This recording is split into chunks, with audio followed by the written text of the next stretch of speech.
Working Fans Podcast. Cool. Yep. All right, here we go. Coming down 3, 2.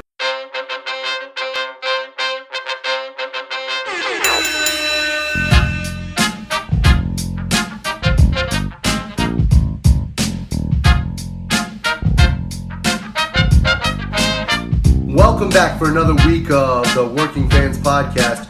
This is AJ. I'm the former wrestler. We've got Dave, the ultimate fan, here with us. As we do every week, our producer Joe likes to make us sound good and makes us look way more professional than we actually are. As always, you can find us on Twitter, that's @FansWorking, Facebook, Working Fans Pod. We've got email where you can reach out to us and please contact us to let us know what you think of the podcast and for any ideas that you might have. That's workingfanswrestlingpod@gmail.com. We're on Instagram where you can keep up with us at workingfanswrestling_pod. And then you can now listen to us on all major platforms, including Anchor.fm. We're on Google Podcasts, Spotify, Breaker, Overcast, Pocket Casts, Radio Public, Apple Podcasts, and you can actually check us out on YouTube. Now, it's important when you go onto the Apple Podcasts and YouTube, hit that subscribe button, give us a rating, let us know what you think so you can help us out and we can continue to do what we love and bring you guys in as fans. Hi, wrestling fans. This is Mr. Number One, George South, longtime NWA legend, and you're listening to Working Fans Podcast. Everybody, it's the Working Fans Podcast with Dave, and today I got a special guest, a man who's worked for the National Wrestling Alliance, the World Wrestling Federation, World Championship Wrestling. He's worked in the ring with guys like Ric Flair, the Koloffs, the Rock and Roll Express, Dusty Rhodes, Dick Murdoch, and Harley Race. I could go on. He's probably one of the most popular enhancement talents you'll ever see. This guy's an entrepreneur. Entrepreneur, easy for me to say. He's a promoter. He's a wrestler. He's got a book out. We're going to talk to him today. Mr. Number One, George South. George, how are you, sir? All right, buddy. Dave, thank you so much, man. I was going to let you keep on. I was enjoying that. No, thank you so much, man. I've had a great career and still at it, and I just can't wait till we all get to, get back up and get going again. But, man, I'm great. Thank you for having me. You know, George, it's funny. I always hear, wrestlers will talk about this, and guys will talk about the art of getting over. And you were in a lot of enhancement matches when I was younger. I was growing up. I grew up on the NWA Crockett territory and stuff. But I remember you. You got over. I know who you were. I know who Barry Horowitz was. I know these guys. Right. And, right. What was the key to that, you think? Well, it sounds crazy nowadays, but I learned early on, Dave, just to, keep my mouth shut and listen. You hear that so much now, but really, of course, when I came along, it was just, of course, so much different. A lot of the older guys, they didn't want you in the business. I mean, back then it was nobody got in because they felt like you were going to take their spot. Mm.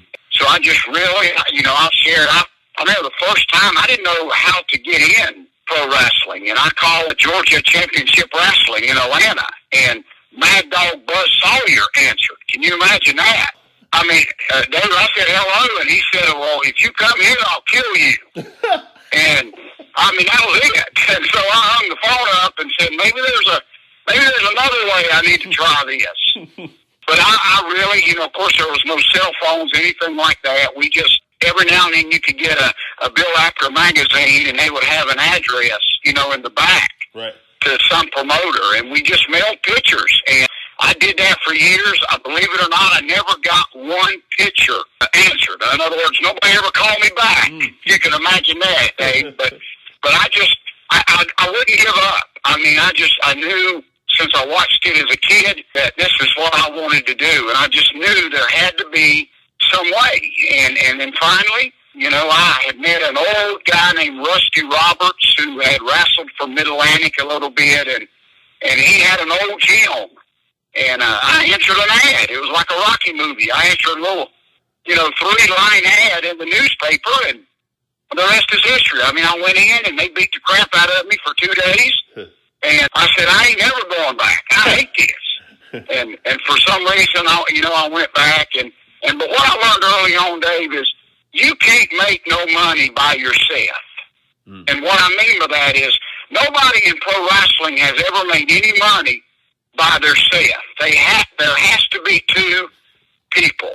And early on, I just learned that if I'm going to choose pro wrestling, I'm going to do whatever they ask me to do the best that I can. And believe me, a lot of those matches, you know, I remember Arn Anderson brought me over to a guy one time, and he said, "George, we need you to do us a favor." He said, "But George, it should be the other way around." He said, "You know, the guy should be doing you a favor." That was it. And I teach that in my school. If you just keep your mouth shut and listen, and just do what they ask you to do. Yeah. I mean, I emptied Dusty Rhodes' trash in his office here in Charlotte for years, just so he'd see my face. And you know, finally he got tired of me and said, "Here, come here, we'll put you in a match." I mean, everybody thinks that even when I wrote my book that there was a success secret. No, it was just being too hard-headed, you know, to take no for an answer. And then the word of mouth got out. You know, I like working for Georgia Championship Wrestling, and I tell my students that if you just be quiet, you ain't got to tell nobody who you are. They'll find out who you are. And I still, you know, I still love it. I'm still one of the biggest marks in the world, Dave. I laugh sometimes on the internet when you see a wrestler say, "Oh, you shouldn't ask another wrestler for pictures." And I always laugh at that. Are you crazy? I mean, these are my heroes, you know?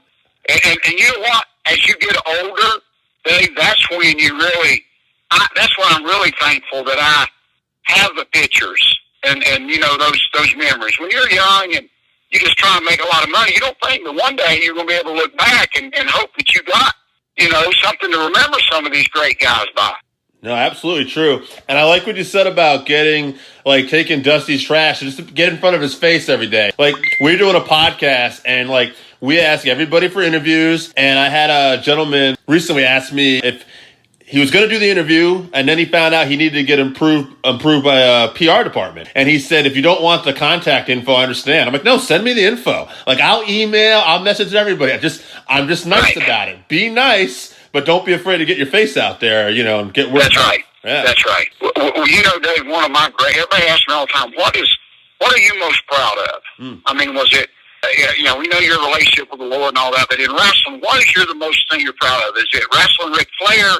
Is it wrestling Lou Thesz? And you know what I tell them I'm most proud of, Dave? Yeah. Every time that Dusty Rhodes gave me work, whether it was one TV that week or 7 days at the Great American Bash, Dave, I would always call him on Monday morning at the office, and I would tell him thank you. Sure. And he got so tired of that he wouldn't even take my calls. I mean, I'd have to leave a message with the secretary. You know, but now that, of course, we don't have Dusty and you know, I'm getting a little older, I'm so thankful that I did that. Because I really wasn't just show. I was very appreciative of what he did. There's 100 million guys in pro wrestling, but he could have booked anybody. But what's so special about, I think, my career, Dave, is most of my shows and the TVs and the appearances, I wasn't even supposed to be there. I mean, I built a career on filling in for guys. And so I'm able to look back and you know, I learned early on that, you know, wrestlers are not the smartest tool in the shed, and a lot of them mess up. And when they mess up, the way our business is, somebody's got to fill that spot. And, I mean, I didn't sit around and wait like a vulture on some of these guys to screw up, but that's the truth of our business. A lot of them made stupid mistakes, but they still, you know, the fans could care less. The fans bought a ticket to see a match. So I was able to pick up a lot of shows that led to another. You know, Dusty used to call me and Rocky King his utility guys. Dave. Yeah. He said, y'all are my utility guys. And man, I'm glad of it. That's awesome. And you know what's funny? I was going to ask you about this later, but I think it's a great segue. you said, like, hey, always show up, always be ready. And you take that with promoting, too, because I saw you put on a show without a ring. The ring didn't show up. We sure did. That's another thing I'm proud of. I do a lot of youth camps where kids that never get to go to wrestling, we just take a ring in. Well, this particular show we had, it was back to school day, bash. And we had 300 kids bust in. And the gimmick was that they get a free book bag, after the show. Well, it happens. My ring truck broke down. But I get, what was so cool about that, Dave, is I get there, and my guys, they have been through everything with me. They're already dressed out. They knew, they may not be in the ring, but George is going to make us do something. We did. Why? You know what's so special when you watch that video? Those kids didn't even know there wasn't even a ring there. Right. They still had. And you know what's so special? When one of my guys, Cedric Alexander, who's with WWE, when he signed with them, he called me, and I was so excited for him, Dave. And I said, man, how was the meeting with, like, Triple H and the guys? And, did they want to know about your trips to Japan? He said, oh, no. He said, all they want to talk about is that show we did without a ring. That's awesome. So, but what are you going to do? Tell 300 kids you can't have it? Right. So you just do it. You just go out there and do it. That's a great lesson for people out there, even if you're not into wrestling or whatever. A lot of what you're talking about, too, is just work ethic. Just showing up, being ready, and don't stop. And, that's great advice for anybody. Well Dave, it's so funny. Everybody wants to know, how do I wrestle for George Sapp? When he runs a show, and it's been going on for years in the Carolinas, how do I get on one of George's shows? And I tell them, I said, just show up and help me. And they'll say, well, I know that, but let me send you a videotape or a clip of my match. I said, no, none of that matters to me. I'll be there at 2 o'clock with the ring, and if you want to be a part of my show, be there at 2 o'clock. Right. And that's it. But I don't know if they overthink it. Dave, I don't know. Here's a true lesson, Dave. My first day ever at training, I'm getting ready. I was, just turned 18, man. I'm going to be the next, Rock before there's the Rock. And I show up, and Rusty's there, and an old gym, and I'm getting ready to follow my dream. And he hands me a broom. I said, what the heck's this for? He said, well, I got to leave. You go ahead and sweep out that ring. And I said, oh, what do you mean? I'm here to do leg drops and suplexes. And he said, just go sweep the ring. And so I did not like it at all. But I went, and he stayed gone for about I swept that ring for about an hour. And he came back, and I was still there sweeping. And I said that, Dave, to say, do you know that I still use that to this day? And I have never had a guy be there when I get back. Wow. When I give them an old listen, I'm not lying, Dave. I just had a 20-year-old guy. I believe it. He signed up for my school. I gave him a broom. And honestly, I'm not making fun of him, and this sounds so stupid. He did not know how to use a broom. Dave, he's never swept in his life. Oh, man. So, yeah. I come back. Listen, what a great scene in the movie it would be. I come back after being gone, and the broom's laying in the middle of the ring. Okay? I'm thinking, this works too good to be true. Right. But they don't want, I learned more with a broom than any video of yours from Japan. Really. If you ain't going to sweep my ring out, I don't want you. You may not find that in the wrestling almanac, but brother, if you ain't going to sweep my broom, I ain't got no sweep my ring. I ain't got no use for you. That's a great lesson, man. Because I know, like, before I own a little business delivering bread, but before that, I used to manage a grocery store, and I used to tell like younger people to work for me all the time. Like, I'll take great effort any day. If you apply yourself and you're going to give me 100% effort, I'll take that 9 times out of 10 any day of the week. Amen, buddy. I tell these kids, your attitude means more to me than your ability. They'll stand there, and it's like they're trying to sell me a car. They'll tell me that they can stand on their head, they can do these dives out of the ring, and none of that matters to me. It don't, because if that attitude, that's what counts to me. So, and I try to teach that. All I want to do, Dave, my first month in the business, I met an old wrestler named Ron Starr. Yes. And he's passed away now, but man, I loved him, and I don't know why he liked me, but he told me one time, he said, all you can do is leave pro wrestling better than you found it. And for some reason, that stuck with me. And that's all I want to do. I'm not here to change the world or anything else. I'm just going to leave wrestling, just a little bit better than I found it. And there's a lot of guys that don't feel that way. They've sucked it dry, Dave. I'll be honest. I mean, and that ain't the way this thing's supposed to work, buddy. But I just, I realize you need somebody to make money. Hogan.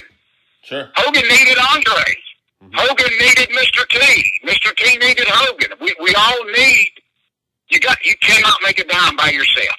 You can't. Nobody cares. Absolutely. I remember used to hear the argument like, who made wrestling, like who made the WWE real big? Was it Hogan or Vince? And I was like, well, it's kind of both of them, wasn't it? It sure was. And everybody else totally was involved. Yeah.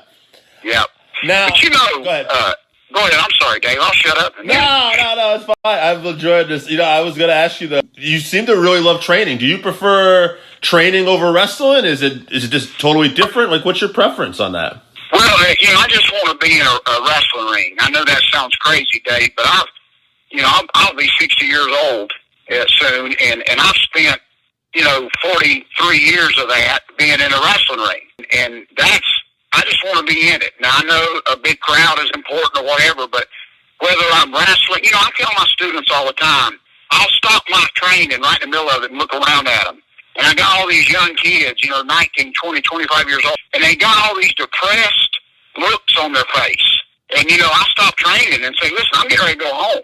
I mean, I'm 60 years old. I can't be the most exciting guy in this ring right now, And so whether it's training or still performing, man, but there's still no feeling like it when it works. Like if you put me out there with Ricky Morton of the Rock and Roll Express, and it's that old, it's just simple. I'm the bad guy, and he's the good guy.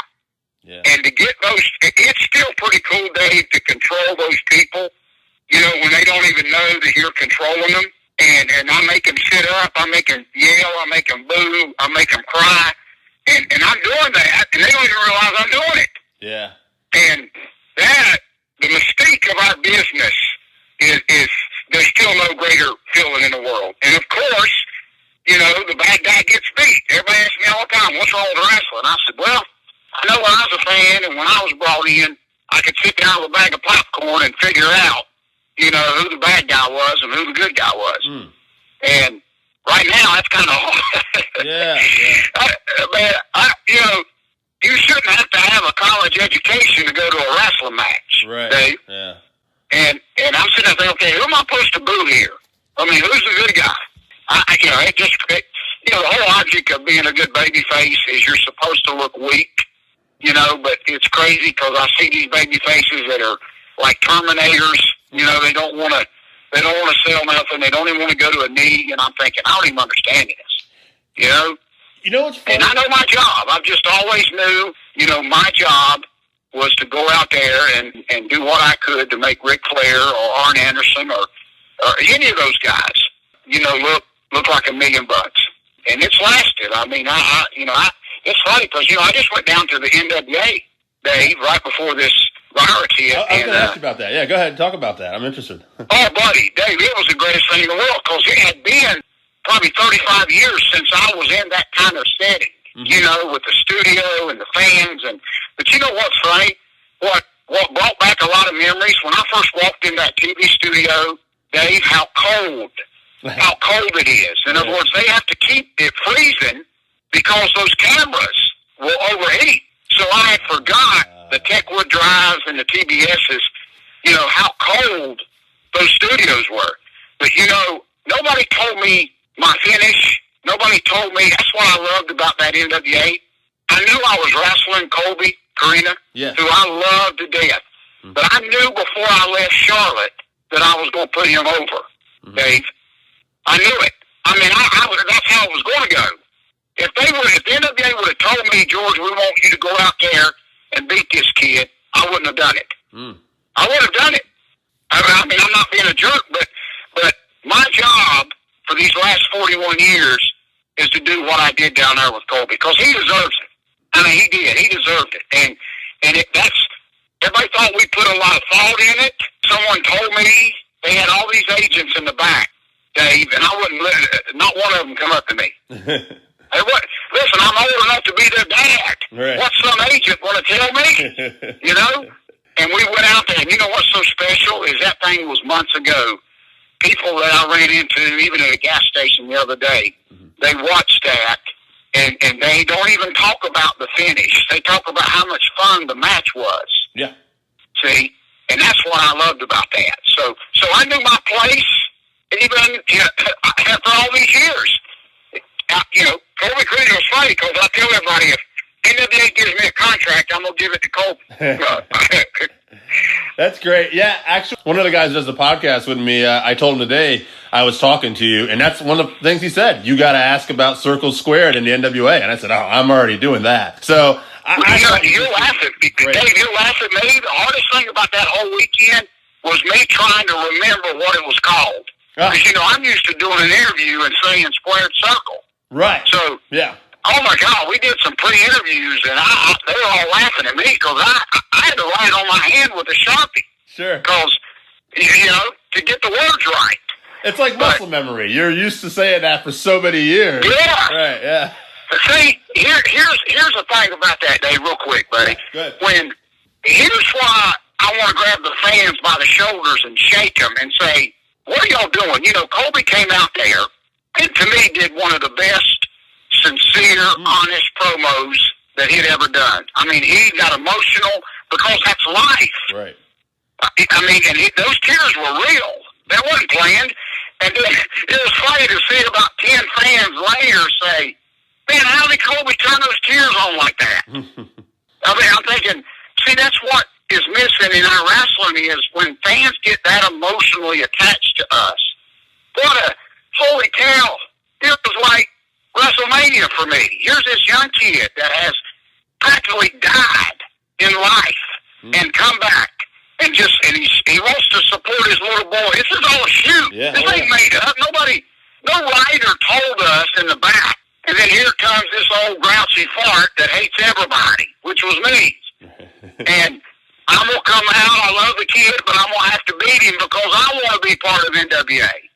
We had people, not because it was me, Dave, but we had people that just wanted to see me get my butt kicked before we ever rung the bell. And they asked me the other week, why did that work? Dave, the reason that worked is nobody told me in the back what I was supposed to say. You can't do that because I'm not going to listen. Right. Because, I'm not being a jerk, but nobody knows how I feel but me. Right. So, and I don't know, I could talk about that all day, but, man, they just let me go do my job. That's the best way to describe that NWA. I will say that about that promotion, too, since they brought back NWA. One of the things I've noticed is the authenticity of it. Like Tim Storm, the stuff you did with Kobe, even Nick Aldis, their champ. Like, I'm watching a show, and I'm seeing good, solid action. I watched one of their pay-per-views, and then Aldis comes in, he has his match, and it's the world champ, and suddenly it feels like, and this has been missing in my opinion, as a fan. That's right. It feels like it's a big fight feel. Like the world champ of boxing or UFC or whatever is in there, and I'm like, oh, okay, this is, now we've turned it up. And it's like, it's a show like I grew up watching as a youngster. Like, I'm okay, we're building, and everything comes off like off the cuff. I talked to Tim Storm before. He is that guy. You are that guy. And that's what's so great about that, Right. And I loved it. The only part that I it's just because I'm an old fuddy-duddy, but when I sat back and watched it weeks later, it was weird hearing fans, and I know that's the concept of it, but to see fans be able to comment. Right. But my comeback was, I got to be able to, they should let me reply to the fans, and then kick me right off of there. That's amazing. Let the fans watch the match and chime in, but then let me chime in on the fans. I wanted to ask you about this. You're a man of faith. I think that's awesome. I heard a story, and I don't know much about this, where you gave Kristen Tract to Hulk Hogan? Yeah. So tell us about that and about that, how that all came about and everything. Well, you know what's funny is years ago, I'm now speaking to a lot of schools and stuff, Dave, and you know the deal. I know, I've spoke to high school football teams, and, you know, and I understand, I respect that, you know, as much as I love the Lord, they won't let me, you know, you can't talk about that. So years and years ago, a cartoon artist that draws comic books, Stephen Butler, I'm still good friends with him, he drew just a little comic book of me. And man, I look like the warrior. I got muscles and hair, and so it's full colored, first class, and it's just a small comic book, and it just shares my life. It don't push nothing on nobody or nothing, and so I'm able to go in schools when kids ask me for autographs, and it's just an encouraging thing that, you know, you can do anything in this world you want to do. God will bless you like He has me. So anyway, first time I never met Hulk Hogan, and I don't care who you are, Dave, in the wrestling business. They'll be lying if they say they never wanted to meet Hulk Hogan. Sure. Because I'm telling you, he did the movies with Rocky, and so, but I wanted not to challenge him or anything like that. I just wanted to share one of my comic books with him. And so I went to the first TV, and it was funny, Dave. I followed him around for 2 days. I was trying to get up the nerve to talk to him. I mean, this is like WrestleMania. This is Hulk Hogan. Yeah. Big as a house. Heck, I didn't even know what you call him. I mean, Hulk or, you know, Hulk Hogan. And he went to get a coffee, and, man, we had the greatest.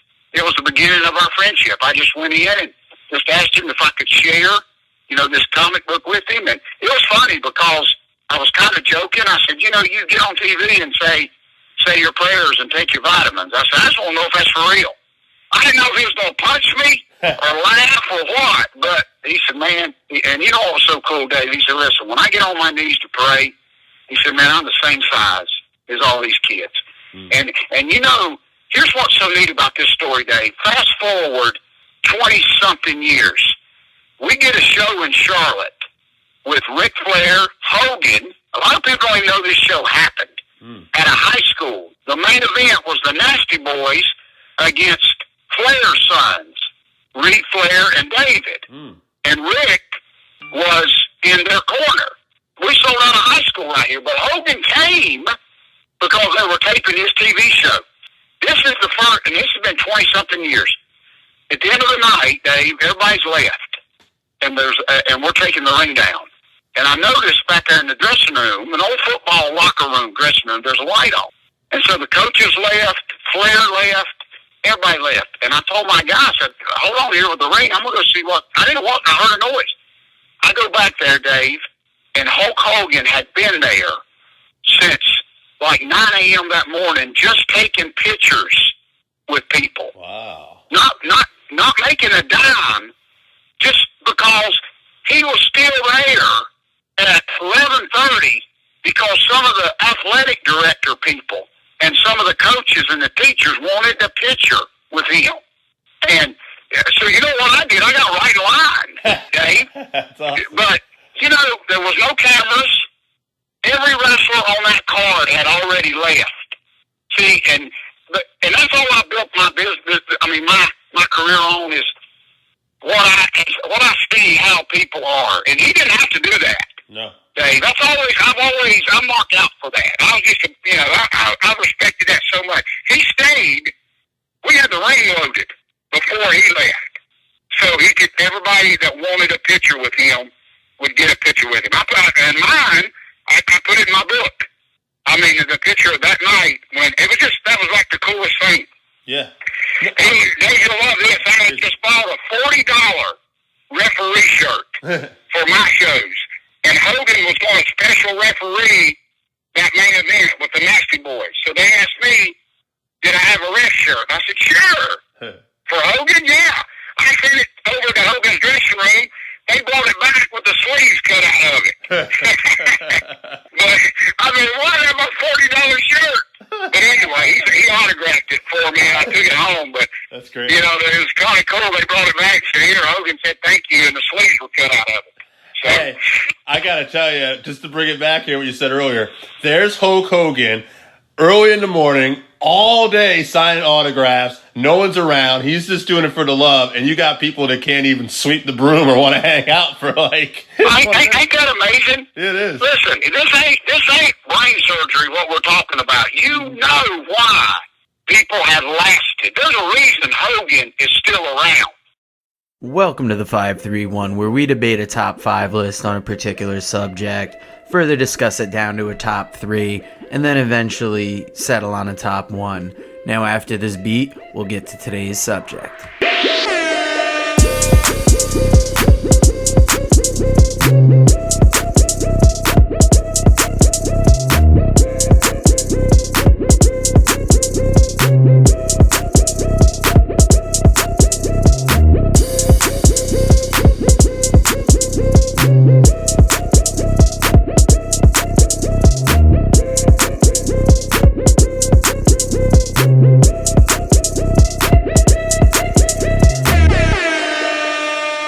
Dave, how are you doing on this fucking humid afternoon? Well, we're sweating in your basement again. I love it. Had the fan on. That was nice until I realized it interfered with the sound of the new equipment. Dude, so. I wish we were in the basement. It would be a lot cooler. It's true. It's true. We're in the upstairs. Yeah. It's a nice room, I guess, setup-wise for what we're trying to do, but it is not good for the time of year. Like, we're going to have to get a couple fans. We'll have to figure it out. Yeah. It's a work in progress. We're going to have to progress. figure out the heat situation. No pain, no gain. You heard us bitch about it last week, but we're done bitching about it this week. For now. This week, we're going to bitch about the top 5 people that AEW should sign. Mm-hmm. We got a pretty good response on this list this week, I thought. Oh, yeah. We hustled. We try to get these people all a bunch of fucking lists. Exactly. Little beat behind the curtain here. We're struggling, though. Yeah, this is the first week that we're recording face-to-face in a while. Yeah. And still we find the need to kind of stockpile footage. Yeah. It never hurts to get... Joe gets aggressive and incentive, and then we start doing it. Joe's like, hey, baby, you sure you want to come over today? Yeah, like, oh, shit, we might have overextended ourselves. But somebody who... I mean, it's almost a little debatable whether they've overextended themselves as AEW, because we've got the list this week is the top 5 people AEW should sign. Yes. And then next week we'll do the flip side of that question and the top 5 people that AEW should cut. Now, did you get Scott's new list before because he sent me a new list today and I screenshot? Oh, I did. I did not write it down. That's why I got you. If you want to pull it up on your phone, I'll do that. Yeah, you could. Yeah, I got you. Is that the AEW should sign list? Oh yeah. Okay. All right. Well, you want me to start off with his list right now? Checking that out right now. I'll give you Jake's list. Jake had Minoru Suzuki, Adam Cole, Rusev, EC3, and Jay White. Have you pulled up Scott's new list? I did, but I'm also... Yeah, okay. I wanted to make sure that I got everything he commented on there, too. I know, AJ be damned, that bit will not die. No, Joe not allowed to die. I was gonna make this. I was like, hey, AJ, for you, buddy, 25 years of friendship, I got you. Joe was like, it's only been about a year, motherfucker. This bit's getting big in New Hampshire. It's getting over. Believe me, I would love to cut it off too, but Jesse in New Hampshire loves it. Yeah. He loves a lot of things. He loves it, we can't take it away. There's a lot of things he loves we don't talk about. We had to edit that interview. Anyway. Well, okay, so Scott texted me this morning that we were doing this because we found out recently that technically FTR is working on a handshake deal. So if they're working on a handshake deal, he wants to make it clear those are the number 1 people they should sign. So if you haven't heard this yet, FTR talked about this. No, I listened to the Cornets podcast. I thought you did. Beat me to the punch. They are Excuse actually me. on my list. Spoiler alert. Ooh, shit. All right. We got Rusev, Gallows and Anderson, Jeff Cobb, and AR Fox. And he said if FTR is working us for any reason, and they actually are signed, Matt Cross takes the 5th spot. That's a solid list. Damn right it is. So he's one of the fucking best. That's a list. And some of the similar people on his brother's list. He's got EC3, Rusev, Jacob Fatu, Davey Boy Smith Jr., and Brian Pillman Jr. It's a good list. Very good list. Yeah, I love these some MLW talent, Zach. Yeah, and if you look at it, it's almost like some of the top people that should be signed are just like a whole nother roster. And it almost gives you the idea for these guys, like, what's the stratification of the levels? Like, is AEW above MLW? I mean, obviously in terms of TV clearance and recognition and all that stuff. But if you're talking about just strictly talent pool, yeah, maybe, because you got so much talent over there. But boy, MLW's got a really good crop of talent. It's really funny for how much access they have on TV and how much notoriety they actually have. We're obviously big fans, but it's almost like a little market enough people don't talk about. And I just think wow, Court Bauer has snuck in this great little roster. Think of the people you just mentioned: Brian Pillman Jr., second generation wrestler; Davey Boy Smith Jr., the third generation wrestler, right? I don't know, the second. Second. Yeah, Stu Hart was okay, and then. No, he's third gen. That's his granddad. Yeah. Thank you. I'm questioning myself here. I know. We bring it up that's his grandfather on his mom's side. I go, oh wait, it's hot in this room. Yeah. You got me questioning myself. Getting secondhand weed effects here from Joe's breath. What are we doing? Yeah, the studio. It's got some residual effects. But Elite Wrestling, they've just got a solid roster. And did you see what I shared at the time of the taping on Facebook yesterday? That they're releasing the Injustice. I did. I shared it. Yeah. And the proceeds are going to the NAACP. Very cool. And so we had Barrington Hughes on talking about the Black Lives Matter movement. Very cool. So it's a lot going on. It's good to see MLW really being huge in that spot that they have. In fact, this week's anthology is one of their first champions, Satoshi Kojima, which he's more known for his All Japan, New Japan runs. But if you watch that anthology, you're going to see a lot of the good matches Kojima had early on. And they're also going to come in our MLW review coming soon. I think Jerry Lynn's on one of them they're showing today. I wouldn't be surprised, yeah. Mike Flynn brought us a list this week. He's got Adam Cole, Chad Gable, tag team of Lindsay Dorado and Graham Metalik, Tessa Blanchard, and Brian Pillman Jr. So, spoiler on my list, I didn't put down any guys who are currently in WWE because I didn't think like that, which I'm not saying it's good that he did, because Adam Cole is the perfect fucking guy. And to me, we talk about MLW and all these different things, but personally, Adam Cole is one of my favorite guys out there doing it right now. Yeah. I love his complete. He's one of the few guys, and maybe it's because he's on the NXT brand, but they haven't fucked up. They've done an excellent job with him, and I do want him to sign to AEW one day. I know a lot of people want that, but actually, what I want is I want him to defy the odds. I want him to win the world title on SmackDown and Raw, and then be a bigger deal and go to AEW. I want that guy to make history. I'm that big a fan. I'm that big a believer. I want to see him go to AEW 2, 3, 4. Down the road, whatever it is, after he makes his mark even bigger, and then he's going to make a bigger mark over there. I want this motherfucker. I think he's that good. And he lands in probably, maybe not a more stable federation, but definitely more established at that point. Yeah. Rather than coming in now and just being the big champ in a new federation. Yeah, and I mean, no offense to Jericho. And the danger, the danger is that WWE, when he gets on that main roster, they could fuck him up, especially with his size. But man, he's so talented. I just want the best for him, and I really want him to. Just... You don't think he's enough of a Shawn Michaels? I do. Type that, I do. It would flip a switch in McMahon's head, and he would almost give him. Almost that dedication he had to Michaels back. I do. I believe in him, and I think that is the case. But we never know. That's the thing. Yeah, there's always that gamble. Ball with bigger people. Now, Jesse from New Hampshire, loyal listener, has a list. Hammerstone tops his list. Mance Warner is number 2. JT Dunn is number 3. That's a good one. Brian Pillman Jr. is number 4. And Jacob Fatu is number 5. What was this whole thing? Was this Jesse you said? Jesse from New Hampshire. My God, I love the JT Dunn on that one there. Nice. Yeah, that's somebody that should be signed to something bigger that I'm surprised he didn't pop up in my head. Yeah. He's definitely a worker that does a lot up here that I'd like to see do more. Yeah, he could definitely be evolving a lot more different places. Is he dating or married to another wrestler too? That I'm not sure of. I'm just wondering. Yeah. Now, Kenny Cullen from the Rockin' Randy's Rockin' Wrestling group had get some color. Schlack, Matt Tremont, the Briscoes, CM Punk, and Chris Hero. Interesting.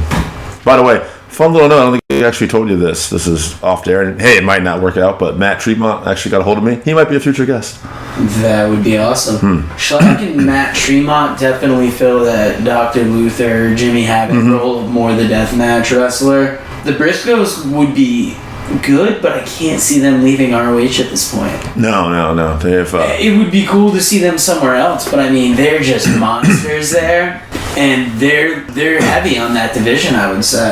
And I mean, CM Punk, good chance. Oh, I mean, and pop up anywhere. Yeah. Hero, obviously that'd be awesome, but don't know how that would work out. Armando Martinez from Rockin' Randy's Rockin' Wrestling Group had Jacob Fatu, Alexander Hammerstone, Richard Holiday, Selena De La Renta, and Myron Reed. Tell you where my brain went here. Do you remember a manager named Alejandro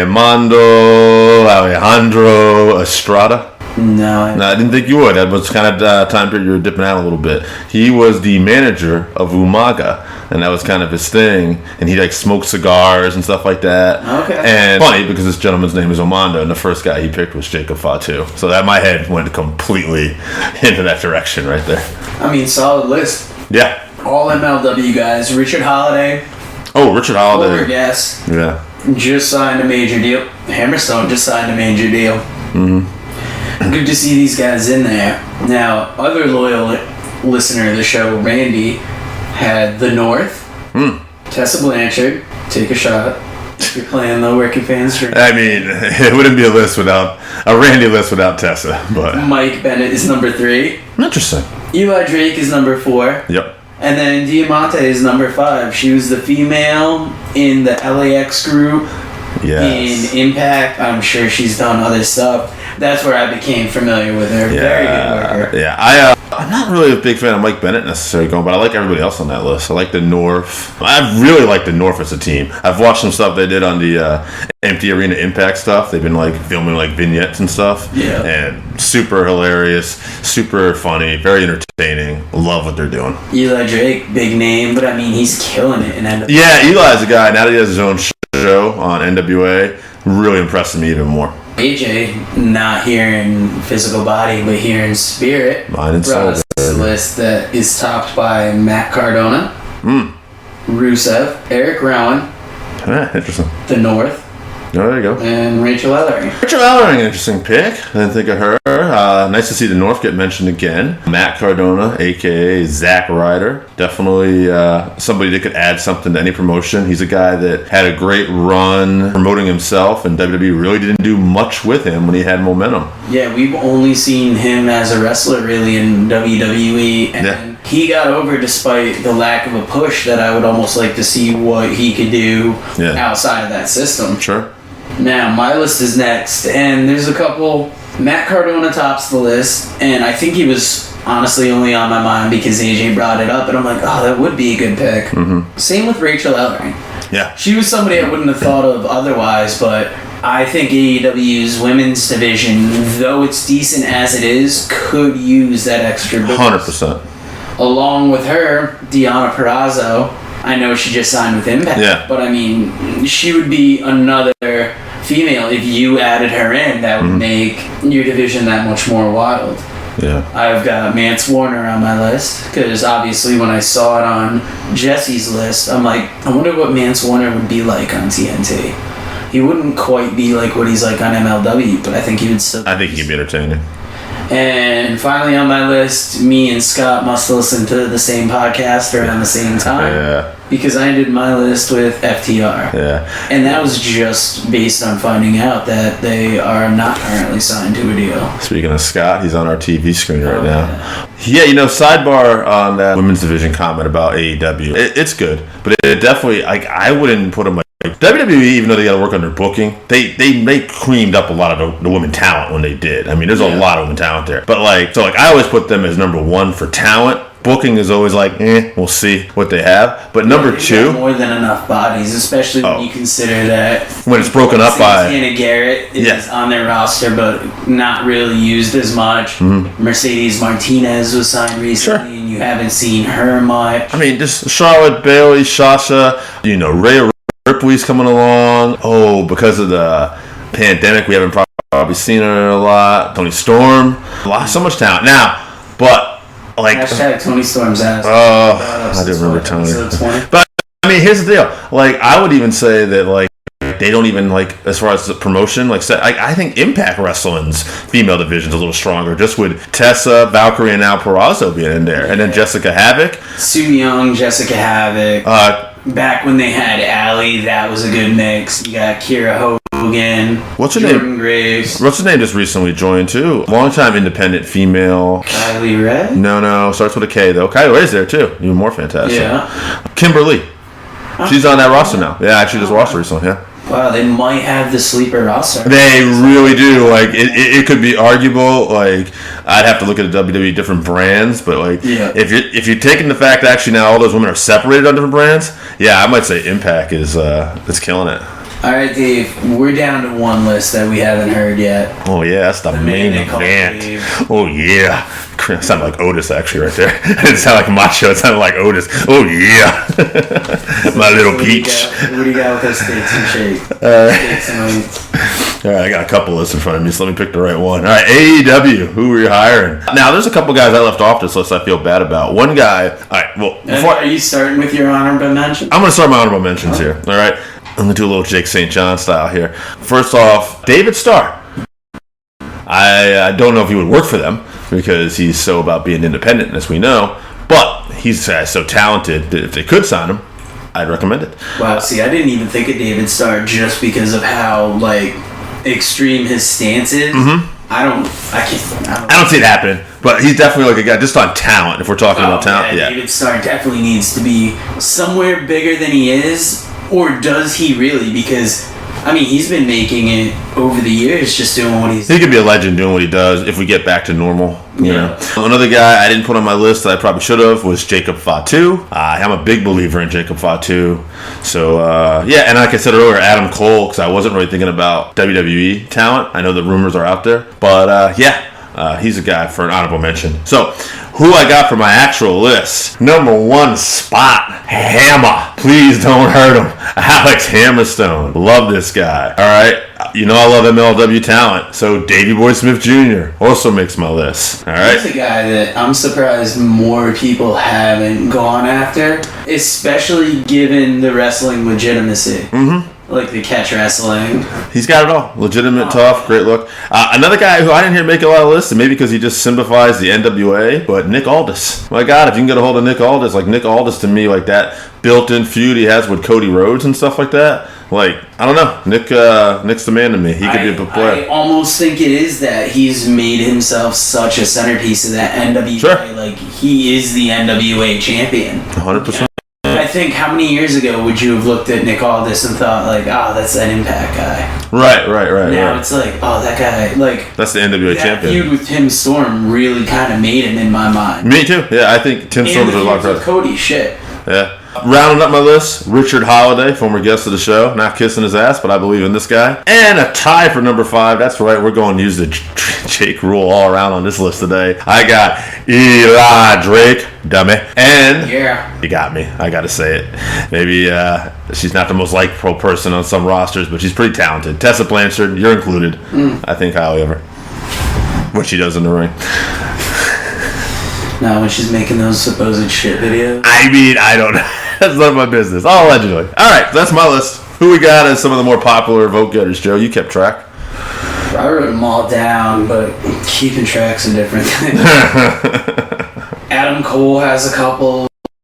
Hammerstone, EC3, Davey Boy Smith, Richard Holiday, Jacob Fatu. Was Holiday on anybody's list besides me and you? I actually didn't have him on the list. You know what's funny? The last time Armando Martinez did have him. Oh, okay. You know what's funny? The last time we did our 5-3-1 on themes, we picked Stranglehold, and I was thinking about this when I got back to the house. It like came up like 3 times, I want to say. I'm pretty sure it was your list, my list, and AJ's list, which really made me laugh if we go back and do that. Oh, wow. Which I'm not even mad about. I feel like, good. we picked the right one. It's work. It's the work, bitches. Of course it'll work. What are you, fucking more? It'll work. All right, let's do this up. Let's kick around some of the names we've heard. I like Hammer. Hammerstone's on a few. Yeah, we said that at the same time, yeah. Adam Cole, EC3. Let's put Hammerstone as a definite. Sure. I mean, if there's no rules on this, Adam Cole definitely should be there too. Why would you not want to sign that guy? Look what he's done with Ring of Honor, NXT, PWG. He's the longest reigning champion in PWG, NXT, and he's the only guy I think who's held the Ring of Honor Heavyweight Championship 3 times. Okay. So he's on a couple lists. I'm trying to see if anybody made more. Let's put Adam Cole on there. okay, Jacob Fatu. I mean, Jacob Fatu. Let's do a thing. We'll do like a contender spot. Yeah, sure. Get into that fun. Eli Jake. Jacob Fatu made it onto a couple. Davey Boy Smith made it onto a couple. Sure. And we're gonna have to give it to one of these leads, I think. Okay. Tessa, was she on multiple lists? Tessa made as many lists as Rachel Ellering, actually. I gotta go with Tessa though. I think she's more the complete package at this point, and it's the stuff you can do with her. Yeah, she is more the proven definitely things. They put the damn Impact World Title on her. So, that's true. Yeah, she's the Impact Heavyweight Champion currently, and that could be. So yeah, as of this taping, things can change. So if we're looking at Jacob Fatu, Davey Boy Smith Jr., Tessa Blanchard. Who's moving on? You know what? I love me some Fatu, but I'm going to narrow that down to Davey Boy and Tessa because I think Fatu almost seems like, I don't want to call him a niche interest. Yeah, like but he's a monster. Yeah, he's an athletic monster. Do better in MLW, where like they know how to promote Samoans. Yeah, as opposed to. It's a little unproven. Yeah, I agree. I think we got Davey Boy Smith. You can plug him in anywhere as the son of Davey Boy Smith. Yeah, you can promote his legitimate grappling skills. Here's the thing: either one of these two, Davey or Tessa, usually we vote them on. Well, here's the thing. Yeah, we're bouncing Fatu. So no offense. Now here's the thing about this. Normally we say whoever gets on.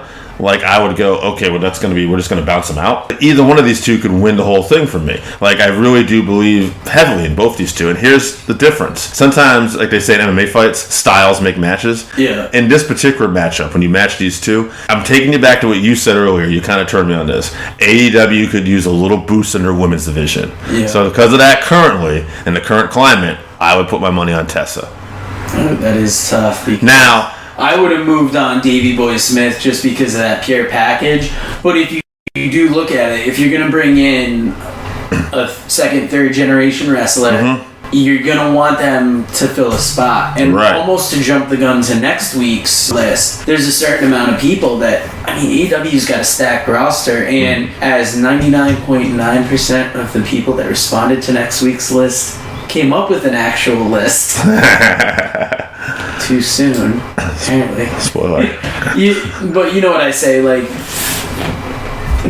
you've only got so much room on a roster. You might wanna. Oh yeah, that cat's definitely gonna fuck with that cord. Alright, Thor, quit fucking with the cord. We're live, folks. Come on, goddammit! This is all getting recorded. That's what happens when you have a motherfucking kitten in the studio. About to shoot on this cat. Dave, if you gotta grab a hold, grab a hold. So we got Hammerstone, Adam Cole, and Tessa Blanchard moving on. Sorry, we got in this very important talk about getting that next generation wrestler in and who needs to fit it, and then the fucking cat, third man. We're gonna go like he's the third man. We got Tessa then moving on. So it's Tessa versus Hammerstone and Adam Cole. Ow, baby. You know, here's the thing. So I've already put over how much I love Cole, right? Hammer is a guy, and I said this on prior podcasts. I said it in the Richard Holiday interview. Like, I saw him as the muscle of the dynasty. Yeah. And he's evolved into more. He's an all-around entertaining character who can do it all, and he's getting better and better. Oh, 100%. And I was almost going to bounce Adam Cole before Hammerstone just because Adam Cole's awesome. Sure. He's getting better. But, I mean, it's a matter of his peak is going to be as high as Hammerstone's could be, just because we haven't seen Hammer's potential yet. That's where we might agree a little bit on this. Okay, we watched him grow a little bit, but if he's growing that much, there's more growing that could be done. Right. But the name of the list, though, is who do we want to sign right now, boy? So, now, that being said, you're right, though, but sometimes you sign people on potential, too, right? Oh, yeah, and I mean... Hammer probably comes with a cheaper price tag. Okay, let's do a little thing first. If you were going to bring Hammer into AEW right now, what would you have him do? Versus, think about it also, what would you bring in Adam Cole to do? And almost make your decision based on... You know what? what's Honestly, more they'd both be in the interesting same spot right now for me, actually. Despite everything. They'd both be feuding with Cody, and one of them would be probably taking that title. After Cody defends it successfully for a little while, that would be the next guy as a TNT champion if I could get him in there. I see Adam Cole as The world champ? inner circle material. Almost ousting Jericho from the group. So you bring him in, he's Jericho's new recruit. Jericho's high on him, he starts boasting about him, and then almost similar, I guess, to what happened with the Bullet Club, where Adam Cole became more or less the leader for a little bit. Or the Nation, when Rock ousted Farouk. There you go. Very, very similar idea. Yeah. Now, actually, it's funny. I thought... Bring in Hammerstone. Give me a minute to think about it. I was going to put Hammer in the inner circle. I was going to have him bounce Hager. Okay. That's another thought I had. Why not have Hammerstone be MJF's muscle and almost get a dynasty-like setup with them? Like, my idea would be Hammerstone, Shawn Spears, MJF right now, which means you can cut out Wardlow, because who gives a fuck about Wardlow? He's a good talent. I'm not. Yeah, I mean, he's not bad, but Hammer's other a better. people could fill that role, sure. And Hammerstone, like we've said, he's more entertaining, so he could be the muscle. Sure. But he could also probably play off the jokes a little bit with MJF. 100%. The humor, not the jokes. I mean, I could argue that Tessa could take this spot right now, just because what she would mean for the females.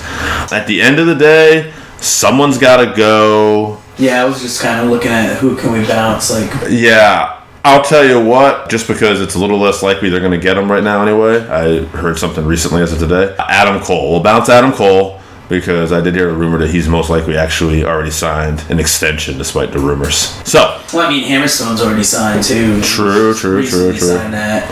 True. Yeah, but let's just bounce Adam Cole because of the potential that Hammerstone shows. So who means more? I mean, right now, again, here's a situation where Tessa would mean more walking in probably for an actual division. But what's Hammer going to mean in the future?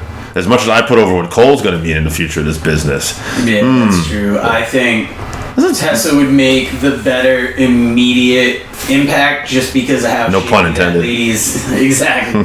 Just because of how shaky that ladies division is. Sure. Alright, so this week So did we pick Tessa? we have picked Tessa as a number one. Welcome, Randy. Randy, we're just gonna let you enjoy this beat for a minute and revel in your success. Yeah, Randy, you did it. And as always, guys, you know where to find us. We're on Twitter at fansworking. The email is workingfanswrestlingpod@gmail.com.